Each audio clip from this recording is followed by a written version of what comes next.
আসসালামু আলাইকুম গাইস, কেমন আছেন সবাই? নিশ্চয়ই ভালো আছেন। দেখতে পাচ্ছেন আজ 2 দিন হচ্ছে ছাদ ঢালাই, মানে আজকে দিয়ে 3 দিন, মানে 2 দিন অলরেডি হয়ে গেছে। 3 দিন রানিং ছাদ ঢালাই হয়ে গেছে। এখন উপরে ফিনিশিং দিয়ে নাই, আপনারা দেখতে পাচ্ছেন। এখানে ছালা টানি দিচ্ছি, মানে গুলা দিয়ে সিমেন্ট বালু গুলা দিয়ে এই ছালা টানি দেওয়া হয়েছে, আর উপরে কলমের রড বাইর করা হয়েছে।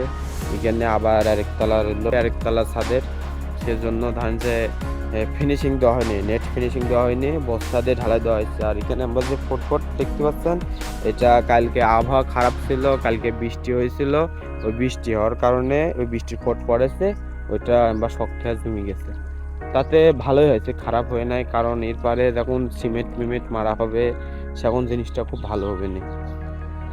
তো এখন পর্যন্ত যারা আমার চ্যানেলটিকে সাবস্ক্রাইব করেন নাই, তারা চ্যানেলটিকে সাবস্ক্রাইব করুন আর পাশে থাকা বেল আইকনটি বাজিয়ে রাখুন।